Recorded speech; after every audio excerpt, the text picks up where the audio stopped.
Hello दोस्तों, आप सभी का ऑल अबाउट सोशियस में स्वागत है। और ये समाजशास्त्र की इग्नू सीरीज है। और जैसा कि आप सभी को पता है कि इस समय हम लोग टालकट पार्सन्स के बारे में चर्चा कर रहे हैं। ऑलरेडी हम लोग टालकट पार्सन्स के जीवन परिचय के बारे में चर्चा कर चुके हैं और इसके साथ ही अब इनके कुछ जो बेसिक कॉन्सेप्ट्स हैं जिनसे हम टालकट पार्सन्स को जानते हैं उनको हम लोग डिटेल में चर्चा करने वाले हैं। यहाँ पे मैं आप लोगों को एक बात अवश्य बता देना चाहती हूँ कि चूँकि ये इग्नू सीरीज है, टालकट पार्सन्स के कितने लेक्चर होंगे वो मुझे नहीं पता है, लेकिन मैं ये दावे से कह सकती हूँ कि इग्नू की बुक में टालकट पार्सन से संबंधित जितने भी टॉपिक दिए हुए हैं या फिर जितने भी इम्पॉर्टेंट फैक्ट्स हैं, मैं एक भी मिस नहीं करने वाली हूँ।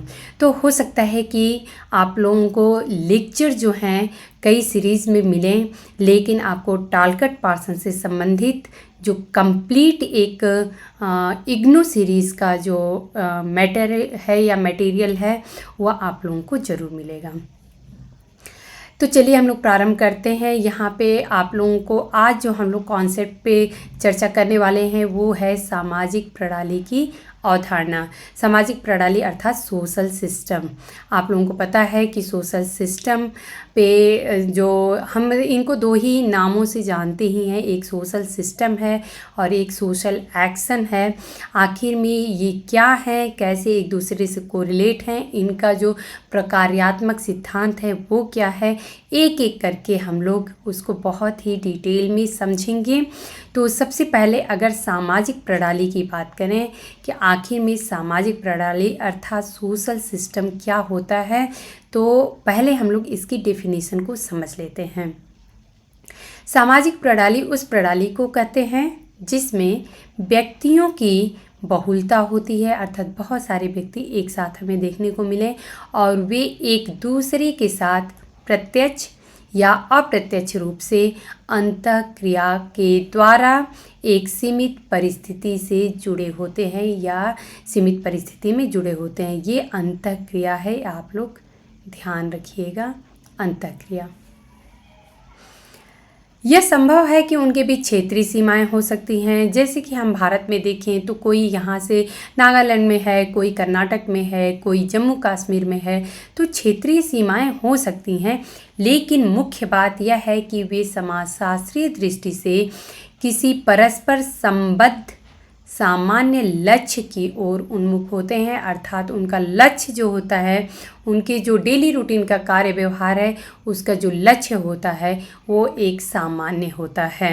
इस परिभाषा के अनुसार विभिन्न परिवार, राजनैतिक दल, नातेदारी समूह और यहाँ तक कि पूरे समाज जैसे बहुविध संबंधों को सामाजिक प्रणाली कहा जा सकता है। तो यहाँ पे आप लोग सोच सकते हैं कि सोशल सिस्टम आखिर में क्या होता है। बहुत ही सीधी सी बात में ये कहें तो लोगों का जो समूह होता है जो कि एक दूसरे से क्रिया करते हैं और उनसे जो हमारा सिस्टम फॉर्म होता है उसी को हम सोशल सिस्टम या फिर सामाजिक प्रणाली कहते हैं। सामाजिक प्रणाली के संबंध में पार्सन्स के विचार और उनका क्रिया सिद्धांत या क्रियात्मक दृष्टिकोण उनके पूर्ववर्ती विचारकों के दृष्टिकोण पर आधारित है। तो यहाँ आप लोग बिल्कुल क्लियर ये समझ लीजिए कि हम लोग टालकट पार्सन्स ने जो सोशल सिस्टम की थ्योरी दी है, आखिर में क्या ये टालकट पार्सन्स की खुद की थी या फिर ये किसी से प्रभावित होके और इन्होंने ये थ्योरी दी थी। हम सभी सोशल सिस्टम की जो थ्योरी है उसके बारे में जानते हैं कि टालकट पार्सन्स ने सोशल सिस्टम की थ्योरी दी है, लेकिन आखिर में किन किन परिस्थितियों से प्रभावित होके और टालकट पार्सन्स अपनी जो खुद की सोशल सिस्टम की थ्योरी थी वो दिए थे। तो हम लोग आज के लेक्चर में इसी के इतिहास के बारे में समझने की कोशिश करेंगे। मैंने आप लोगों से कहा था कि हम लोग किसी भी टॉपिक को मिस नहीं करेंगे, सिर्फ हम पार्सन्स के जो सोशल सिस्टम की थ्योरी है हम सिर्फ उसको नहीं समझेंगे, बल्कि आखिर में इनकी जो सोशल सिस्टम की थ्योरी निकल के आती है वो कहाँ से निकल के आती है, किनसे ये प्रभावित हो के और इन्होंने अपनी थ्योरी दी है, हम लोग उसके बारे में भी समझेंगे। अब यहाँ पे देखिए आप लोग कि the structure of social action, इसी को हम लोग सोसा के नाम से जानते हैं। The structure of social action, structure of social action, ये आप लोग बस सोसा याद रखेंगे तो आप लोगों को समझ में आ जाएगा। और इनकी जो दूसरी बुक का नाम है वो है सोशल सिस्टम, तो इसको हम लोग एस स्क्वायर या फिर एस के नाम से जानते हैं। तो ये हो गया आप लोगों का सोशल सिस्टम और the structure of social action, दो किताबें हैं। The structure of social action जो है ये 1937 में प्रकाशित हुई थी और इसी महत्वपूर्ण पुस्तक में पार्सन्स ने बहुत से सामाजिक विज्ञानियों के योगदान की समीक्षा की है। तो आप लोग ये समझिए कि आखिर में इस बुक में है क्या। जो the structure of social action book है, आखिर में पार्सन्स ने इसमें लिखा क्या है, तो इन्होंने बहुत सारे जो सामाजिक विज्ञानी रहे हैं या विचारक रहे हैं, उन्हीं की आखिर में योगदान क्या रहा है समाज के कंट्रीब्यूशन में, उसी की समीक्षा इन्होंने की है। कौन कौन से विचार लोगों ने दिए हैं, लेकिन सबसे ज़्यादा अगर महत्वपूर्ण कहें तो पैरेटो, दर्खाइम और मैक्स वेबर के योगदान को विशेष महत्व दिया है। यहाँ पे कुछ मिस टाइपिंग है, यह आप लोग करेक्ट कर लीजिएगा।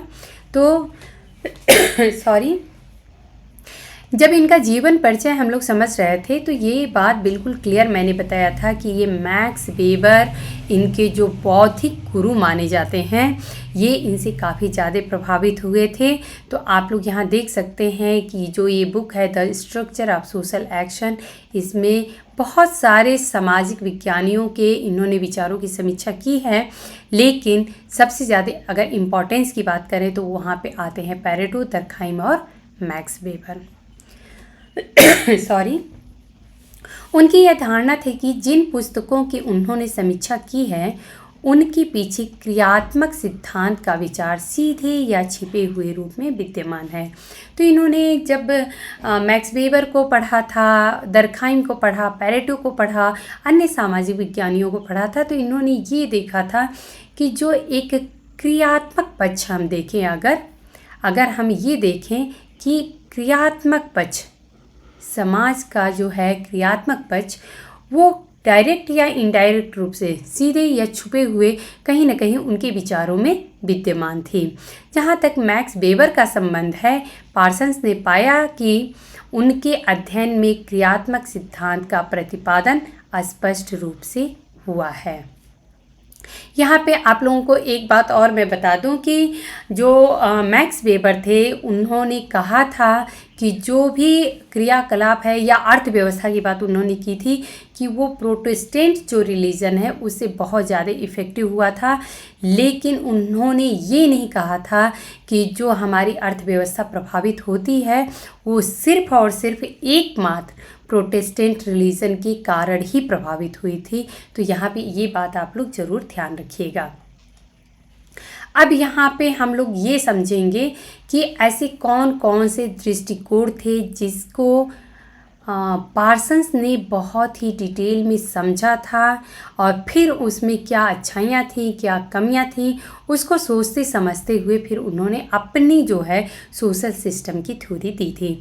तो सबसे पहला जो दृष्टिकोण आता है वो होता है उपयोगितावादी दृष्टिकोण। इसे यूटिलिटेरियन, इसको मैं लिख देती हूँ, यूटिलिटेरियन, इसे यूटिलिटेरियन दृष्टिकोण या विचारधारा भी कहा जाता है। तो ये आखिर में क्या होता है, विभिन्न परीक्षाओं में पूछ दिया जाता है। ये बहुत ही बेसिक से कॉन्सेप्ट हैं कि उपयोगितावादी दृष्टिकोण कौन सा होता है, आदर्शवादी दृष्टिकोण कौन सा होता है, या फिर प्रत्यक्षवादी दृष्टिकोण कौन सा होता है। तो हम लोग वहाँ पे कंफ्यूज हो जाते हैं। इसको हम लोग जब डिटेल में समझ लेंगे तो ये क्लियर हो जाएगा कि आखिर में इनमें बेसिक डिफरेंस क्या है। पार्सन्स ने यही काम किया था, इन तीनों दृष्टिकोणों को उन्होंने बारीकी से समझा था, उनकी क्या अच्छाइयाँ थी, क्या कमियाँ थी, उसको उन्होंने समझा था और फिर उसका निचोड़ निकालते हुए उन्होंने अपनी सोशल सिस्टम की थ्योरी दी थी। सॉरी। तो उपयोगितावादी दृष्टिकोण आखिर में क्या बताता है, हम लोग समझते हैं। उपयोगितावाद ऐसी विचारधारा है जो इस विचार में विश्वास करती है कि दुख की अपेक्षा सुख जो होता है वो बेहतर होता है।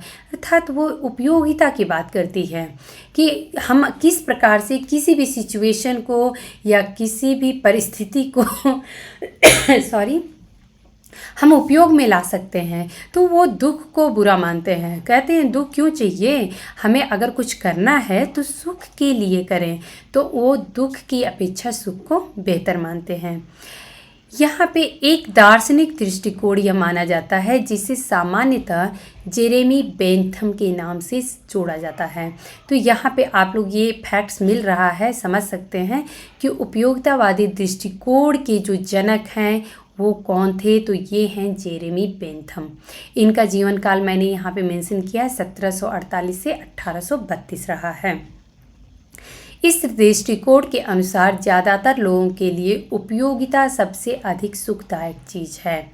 मानव जाति के सभी लोगों का उचित लक्ष्य जो है वह उपयोगिता को अधिक बढ़ावा होना चाहिए। तो जो लोग मानव जाति में उपयोगितावाद को जो सपोर्ट करते हैं वो कहते हैं कि हमारा जो है मुख्य लक्ष्य ही है वो, अर्थात हम ऐसे सिस्टम बनाएं जिससे हमें सुख मिले, हमें दुख नहीं होना चाहिए।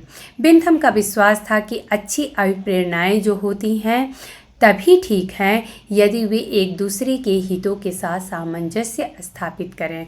तो इन्होंने कहा है कि जो अभिप्रेरणाएं होती हैं, इच्छाएं होती हैं, वो तभी ठीक होती हैं जब एक दूसरे के हितों का हम सामंजस्य बिठाते हुए, अच्छा सिर्फ हम अपने बारे में, अपने हितों के बारे में न सोच के बल्कि दूसरों के हितों के बारे में भी समझें तो फिर सही होता है। इस प्रकार उपयोगितावाद एक नैतिक सिद्धांत है। यहाँ पे आप लोग देख सकते हैं, यहाँ बात हो रही है मोरालिटी की। यहाँ पे बात किसकी हो रही है? मोरालिटी की, नैतिकता की हो रही है। तो जो उपयोगितावाद है वो कहता है कि सभी सुखी हों। अर्थात यहाँ पे ये है कि समाज में एक नैतिकता का माहौल बना हुआ रहे जिसका कुछ सामाजिक निहितार्थ है। एडम स्मिथ, आप लोग इस नाम से परिचित होंगे। एडम स्मिथ, रिकार्डो और कुछ अन्य प्रतिष्ठित अर्थशास्त्रियों ने बेंथम के इस दृष्टिकोण का समर्थन किया है। प्रारंभिक ब्रिटिश समाजशास्त्र भी इस दर्शन से प्रभावित हुआ था और इनमें से एक समाजशास्त्री जो इस दर्शन से सबसे अधिक प्रभावित हुए थे उनका नाम हर्बर्ट स्पेंसर है। तो यहाँ पे आप लोगों को एक और महत्वपूर्ण फैक्ट मिल रहा है कि अगर बात करें उपयोगितावादी दृष्टिकोण का तो कौन ऐसे समाजशास्त्री थे जो सबसे अधिक प्रभावित हुए थे, तो वो हैं ब्रिटेन के हर्बर्ट स्पेंसर जो कि एक ब्रिटिश समाजशास्त्री रहे हैं। अब हम लोग दूसरा देख लेते हैं प्रत्यक्षवाद। प्रत्यक्षवाद के बारे में हम सभी को पता है। जब हम लोग समाजशास्त्र की शुरुआत ही करते हैं और समाजशास्त्र के पिता ऑगस्ट कॉम्टे के बारे में जब चर्चा करते हैं तो वहीं से हमें प्रत्यक्षवाद के बारे में पता चल जाता है, क्योंकि वो समाजशास्त्र को एक विज्ञान के रूप में प्रतिस्थापित करना चाहते थे। तो आखिर में प्रत्यक्षवाद या पॉजिटिविज्म आखिर में क्या है ये हम लोग समझ लेते हैं। तो सबसे पहले प्रत्यक्षवाद शब्द का प्रयोग आप सभी को पता है ऑगस्ट कॉम्टे ने किया था। तार्किक प्रत्यक्षवादियों या तार्किक अनुभववादियों के नाम से तो जो दार्शनिक जाने जाते हैं उन दार्शनिकों की विचारधाराओं के अलग सिद्धांतों के लिए भी प्रत्यक्षवाद शब्द का प्रयोग हुआ है। तो यहाँ पे बात पॉजिटिविज्म की बात अगर हम करें, प्रत्यक्षवाद की बात करें तो सबसे पहला जो तथ्य ये निकल के आता है कि हम वहाँ पे तार्किकता को देखते हैं। हम किसी भी घटना को तर्क के आधार पे परीक्षण निरीक्षण करते हैं और तब हम उसे सत्य या असत्य मानते हैं। उनका इस मुख्य विचार में विश्वास था कि किसी विवरण या कथन का अभिप्राय उसकी जांच की पद्धति में निहित है। तो यहाँ पे आप लोग देख सकते हैं कि यहाँ पे सबसे पहले ये हो रही है कि हम उसकी जांच कर सकते हैं कि नहीं कर सकते हैं, उसकी जांच की पद्धति कैसी है, इसी पे ये जो प्रत्यक्षवाद की अवधारणा है वो निर्भर करती है। इसलिए जिस कथन की जांच करना संभव न हो वह निरर्थक हो जाता है। तो यहाँ पे आप लोग देख सकते हैं कि जो प्रत्यक्षवाद है इसमें जांच जो है वो ज़रूर होनी चाहिए। अगर जांच नहीं हो सकती है किसी भी कथन की या किसी घटना की, तो वह जो कथन है या फिर घटना है वो निरर्थक मानी जाएगी। पार्सन्स के मत में वही सामाजिक सिद्धांत प्रत्यक्षवादी होता है जिसके अनुसार व्यक्ति विशेष के दृष्टिकोण पर ध्यान दिए बिना मानव क्रिया के बारे में समुचित रूप से बताया जा सके। तो यहाँ पे बात प्रत्यक्षवाद जो है वो किसी व्यक्ति विशेष की बात नहीं करता है, बल्कि मानव क्रिया, सभी मनुष्यों की क्रियाएं किस प्रकार से घटित होती हैं उसके बारे में हमें एक संपूर्ण ज्ञान प्राप्त हो। प्रत्यक्षवादियों का विश्वास है कि सामाजिक पात्रों को अपनी सामाजिक स्थिति का पूर्ण ज्ञान है कि वो क्या कर रहे हैं और क्या नहीं कर रहे हैं, या फिर क्या उन्हें करना चाहिए और क्या नहीं करना चाहिए। इससे पात्रों में किसी प्रकार की त्रुटि की संभावना नहीं रह जाती है, क्योंकि जब किसी को पता है कि मुझे क्या करना है क्या नहीं करना है तो फिर त्रुटि की कोई संभावना नहीं होती है। ऐसी बात कौन करता है? प्रत्यक्षवाद करता है। अब हम लोग तीसरी विचारधारा ये देख लेते हैं, आदर्शवादी विचारधारा। इसे आइडियलिस्टिक कहते हैं। आदर्शवादी विचारधारा आखिर में क्या है और इसके जो विचारक रहे हैं, मुख्य विचारक वो कौन से हैं, इसको हम लोग समझते हैं। 18वीं शताब्दी के जर्मन दार्शनिक, आप लोग एक एक पॉइंट जरूर ध्यान रखिएगा, जर्मनी से हैं, इमैनुअल कांट। ये नाम भी आप लोगों ने सुना होगा। इनका टाइमलाइन जो है वो 1790 से 1857 ईस्वी है। इन्होंने आदर्शवादी विचारधारा को और अधिक बारीकी से या सूक्ष्मता से देखा था। उन्होंने ज्ञान की संभावित सीमाओं के संबंध में आलोचनात्मक अन्वेषण के द्वारा ऐसा किया। तो उन्होंने जो ज्ञान की संभावित सीमाएं थी कि आखिर में जो ज्ञान है या विज्ञान है ये हमें क्या बताता है, इन सभी की आलोचना करते हुए, क्रिटिसिज्म करते हुए उसकी, और फिर इन्होंने जो आदर्शवादी विचारधारा है उसको बहुत ही बारीकी से समझा था। कांट का विश्वास था कि इन बाह्य जगत की वस्तुओं को स्वयं मानने का कोई तरीका नहीं है, वस्तुतः उन्हें उसी रूप में जाना जा सकता है जैसी वे हमें प्रतीत होती हैं। तो हमें अपने अलग से खुद के ज्ञान से समझने की ज़रूरत नहीं है, बल्कि हमें उसी रूप में उसे समझना चाहिए जैसा हमें वो महसूस होता है। 19वीं शताब्दी के दार्शनिक चिंतन से जिस जर्मन दार्शनिक का नाम अत्यधिक निकट से जुड़ा हुआ है वह हैं GWF हीगल। यहाँ पे आप लोग उनको हीगल के नाम से जानते हैं। तो ये जो विचारक हैं ये आइडियलिस्टिक अर्थात आदर्शवादी विचारधारा से सबसे करीब से जुड़े हुए हैं। हीगल का विश्वास था कि मानव आत्मा की सबसे महान उपलब्धियों को संवादात्मक क्रियाकलापों के द्वारा समझा और पोषित किया जा सकता है।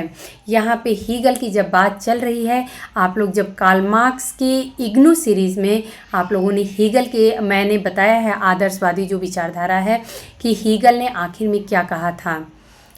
कार्ल मार्क्स और हीगल में एक बहुत ही बेसिक डिफरेंस है। कार्ल मार्क्स जहाँ पे कहते हैं कि पहले हम वस्तुओं को देखते हैं, ऐतिहासिक भौतिकवाद, आप लोग याद रखिएगा, उन्होंने भौतिकतावाद की बात की है। उन्होंने कहा है कि हम जब वस्तुओं को देखते हैं तो हमारे मन में विचार उत्पन्न होते हैं, लेकिन इसी के जस्ट अपोजिट हीगल कहते हैं कि पहले हमारे मन में विचार उत्पन्न होते हैं और फिर हमें वो चीज़ें उस रूप में दिखाई देती हैं या फिर हम वैसा उसको समझते हैं।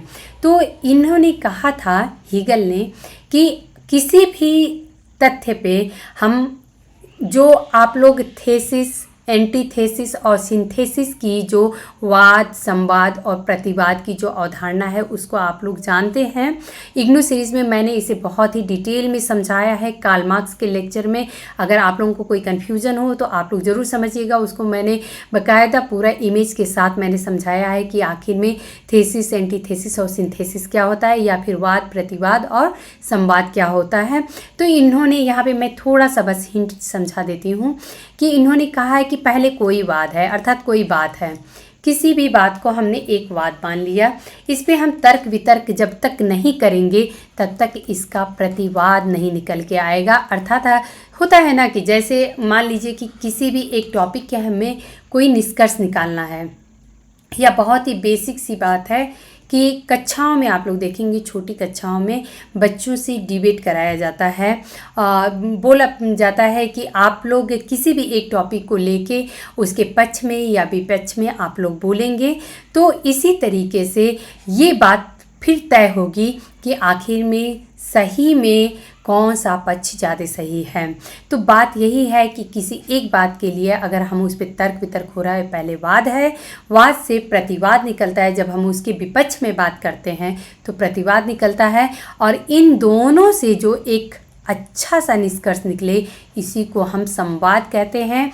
और हीगल कहते हैं कि यही संवाद बाद में जाके वाद के रूप में परिवर्तित हो जाता है, और फिर इस वाद का फिर से एक प्रतिवाद बनता है, और फिर इन दोनों से मिलके एक संवाद बनता है।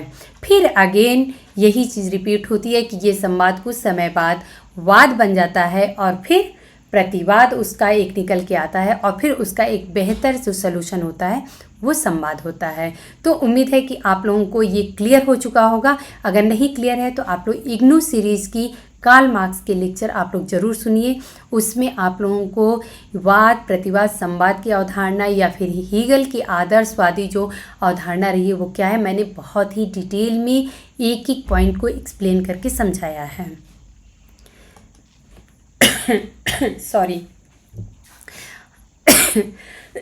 सॉरी। अब यहाँ पे तो हम लोगों ने तीनों विचारधाराएं देख ली। टालकट पार्सन्स जब अपने देख रहे थे सोशल सिस्टम की अवधारणा को खुद समझना चाह रहे थे, तो उस समय उन्होंने जो ये आदर्शवादी विचारधारा है या फिर प्रत्यक्षवादी विचारधारा है, और फिर तीसरी जो विचारधारा थी उपयोगितावादी विचारधारा, तो ये तीनों विचारधाराओं को वो समझ रहे थे, और वो ये देख रहे थे कि हमें इन तीनों में कुछ कमियां भी नज़र आ रही हैं, क्योंकि ये तीनों विचारधाराएं जो हैं वो सभी संपूर्ण को समाहित नहीं कर पा रही हैं, किसी एक पक्ष की ज़्यादा महत्व देके और दूसरे पक्ष को छोड़ दे रही हैं। यहाँ पे आप लोग देखिए, टालकट पार्सन्स के अनुसार सामाजिक प्रणाली की आदर्शवादी और उपयोगितावादी दोनों विचारधाराओं में पूर्व मान्यता के अनुसार मानव अंतःप्रेरणा में कुछ विशिष्टताओं की कल्पना विद्यमान है। पूर्व मान्यता से क्या इसका अर्थ है, अर्थात पहले से जो विद्यमान है, पहले से समाज में उपस्थित है। तो पूर्व मान्यता से हमारा अभिप्राय ये है कि जो पहले से ही विद्यमान है। तो इन्होंने टालकट पार्सन्स ने माना कि जो आदर्शवादी विचारधारा अर्थात आइडियलिस्टिक विचारधारा थी और जो उपयोगितावादी विचारधारा है, ये दोनों की दोनों जो हैं वो पूर्व मान्यता पे ही आधारित है, अर्थात जो पीढ़ी दर पीढ़ी हम पीछे से देखते आ रहे हैं उन्हीं मान्यताओं पे आधारित ये दोनों विचारधाराएं थी। सामाजिक प्रणाली के प्रति उपयोगितावादी दृष्टिकोण की विशेषता जो है वो आवश्यकताओं के नियमन में तर्क संगत का होना, और आदर्शवादी दृष्टिकोण की विशेषता जो है वह आधारभूत मूल्यों और विचारों के प्रति वचनबद्धता थी। तो यहाँ पे आप लोग देख सकते हैं कि उपयोगितावादी जो दृष्टिकोण थी उसको मूल्यों से कोई लेना देना नहीं है, उसको ये है कि हमें समाज में सुख के लिए, अपने अच्छे के लिए हमें करना है। जिस तरीके से आप लोग प्रोटेस्टेंट रिलीजन में मैक्स वेबर के आप लोगों ने देखा है कि वो लोग कर्म ही इसलिए करते थे ताकि उनका भविष्य अच्छा हो। तो इस प्रकार से उपयोगितावादी जो विचारधारा रही वो अपनी जो आवश्यकताओं का नियमन है वो तर्क संगत तरीके से करते थे, लेकिन आदर्शवादी वहीं पे विचारधारा जो है वो मूल्यों को ज़्यादा वरीयता दिए हैं। प्रत्यक्षवादियों का विचार इनसे एकदम अलग है। उनकी यह धारणा है कि वास्तविक मानव क्रिया इस स्थिति के पूर्ण ज्ञान के परिणाम स्वरूप होती है। तो यहाँ पे जो इन्होंने माना है प्रत्यक्षवादियों ने कि जो वास्तविक मानव क्रिया है वो किसी भी स्थिति मान लेते हैं पूर्ण ज्ञान के परिणाम स्वरूप होती है, अर्थात उसके बारे में पूरा का पूरा नॉलेज होना चाहिए। इस प्रकार उनके विचारों में सुनिश्चितता होती है और लचीलेपन का अभाव होता है। जैसा कि मैं पहले ही बताई कि जो प्रत्यक्षवादी विचारधारा है उसमें ये माना जाता है कि हर चीज़ तर्क के आधार पे होता है और अगर वो तर्कहीन है तो उसका कोई लेना देना नहीं है। तो इसीलिए जो ये विचारधारा होती है इनमें इनके विचारों में सुनिश्चितता पाई जाती है और लचीलेपन की, अर्थात कहीं भी हमें थोड़े भी लचीलेपन की गुंजाइश उसमें नहीं होती है। उनके यहाँ कार्य करने का एक ही तरीका है और वही सही तरीका है। तो प्रत्यक्षवादी जैसे कि एज ए साइंस अगर हम मान लें कि साइंस का जो विषय होता है यही किया था, ऑगस्ट कॉम्टे ने भी यही काम किया था कि समाजशास्त्र को एक विज्ञान के विषय के रूप में स्थापित करना चाह रहे थे। और विज्ञान में क्या होता है, उसमें कहीं भी हमें किसी कन्फ्यूजन की गुंजाइश नहीं होती है। या तो वो सत्य होता है, कोई भी परीक्षण है, या तो वो सत्य होगा या फिर असत्य होता है। परिणाम स्वरूप उनकी सामाजिक क्रिया में मूल्यों की कोई जगह नहीं होती और गलतियां या विभिन्नता की कोई गुंजाइश नहीं होती। तो प्रत्यक्षवादी जो हैं उनकी अपनी एक अलग खासियत है कि वो मूल्यों की कोई जगह नहीं रखते हैं, जबकि आप सभी को पता है कि हम सभी मनुष्य हैं और सभी मनुष्यों के अपने अलग अलग विचार होते हैं, उनके अपने कुछ एक अलग सोसाइटी की अगर बात करें तो सभी सोसाइटी में, सभी समाज में उनके अपने कुछ नीति, कानून, मूल्य, विचार, संस्कृति, परंपराएं, प्रथाएं, तमाम चीज़ें होती हैं। तो उसको हम किसी विज्ञान की कसौटी पे नहीं कर सकते हैं। तो इस तरीके से आप लोग देख सकते हैं कि जो प्रत्यक्षवादी विचारधारा है उसमें मूल्यों की जगह नहीं होती है या फिर गलतियों या विभिन्नता की कोई गुंजाइश नहीं होती है। तो पार्सन्स को ये जो तीनों की तीनों विचारधाराएं रहीं उनमें इनको बहुत सारी कमियां दिखाई दे रही थी। कैसे, ये हम लोग देखते हैं। इस प्रकार उपयोगितावादी, आदर्शवादी और प्रत्यक्षवादी विचारधाराओं के समर्थकों में सभी ने कुछ महत्वपूर्ण बातें कही हैं। पार्सन्स ऐसा देखते हैं कि चाहे वो उपयोगितावादी विचारक रहे हों या फिर आदर्शवादी विचारक रहे हों या फिर प्रत्यक्षवादी विचारक रहे हों, ये सभी के सभी जो विचारक रहे हैं उन्होंने कुछ न कुछ महत्वपूर्ण बातें कही थी। लेकिन हर महत्वपूर्ण बात के अनोखेपन से ही पार्सन्स को ऐतराज़ है कि आखिर में ये इतना अलग तरीके से कैसे बोल सकते हैं। बिल्कुल एक पक्ष को पूरा महत्व देना, दूसरे पक्ष को छोड़ देना, तो ऐसा कैसे हो सकता है। उपयोगितावादियों का ध्यान केवल व्यक्ति की तर्कसंगत रुचि पर है, लेकिन वे सामूहिक रुचि की बात भूल जाते हैं। वहीं पे आदर्शवादी मूल्यों की बात करते हैं, लेकिन वे मूल्यों पर अनुभवाश्रित वास्तविकताओं से पड़ने वाले दबाव को भूल जाते हैं।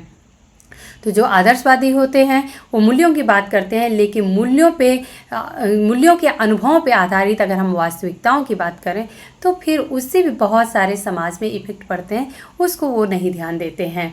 अंत में अगर बात करें प्रत्यक्षवादी स्थिति की तो इनमें पूर्ण ज्ञान को महत्व देते हैं, लेकिन वे मूल्यों, गलतियों और परिवर्तनों की भूमिका को नज़रअंदाज कर देते हैं।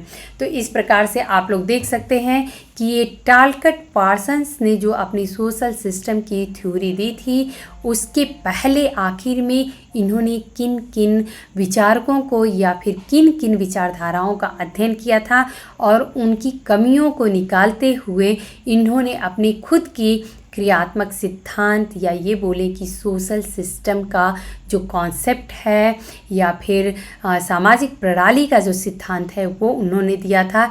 तो अपने नेक्स्ट लेक्चर में हम लोग टालकट पार्सन्स की उन्होंने अपनी किस प्रकार से इसको काटते हुए अपनी खुद की एक जो थ्योरी बनाई थी जो कि इन तीनों से प्रभावित भी थी और अप्रभावित भी थी। अर्थात उनको उनकी कुछ बातें सही भी लगी तो कुछ बातें सही नहीं भी लगी, और इस प्रकार से उन्होंने अपनी खुद की सामाजिक प्रणाली की जो थ्योरी दी है वो हम लोग अपने अगले लेक्चर में डिटेल में समझेंगे। तो यहाँ से ये तो अभी तक के टालकट पार्सन्स पे किन के प्रभाव पड़े उन विचारों को हम लोगों ने समझा। अब हम लोग अपने नेक्स्ट लेक्चर में टालकट पार्सन्स के जो सामाजिक प्रणाली की अवधारणा है वो क्या है उसको हम लोग डिटेल में समझेंगे। तो उम्मीद है दोस्तों कि आपका जो आज का जो लेक्चर था वो आप लोगों को अच्छे से समझ में आ गया होगा। और यदि आप लोगों को मेरा पढ़ाने का तरीका पसंद आता है, आप लोगों को मेरे लेक्चर्स पसंद आते हैं, तो आप लोग लाइक किया करिए, कमेंट करके हमें बताया करिए, अपने दोस्तों में शेयर किया करिए। धन्यवाद।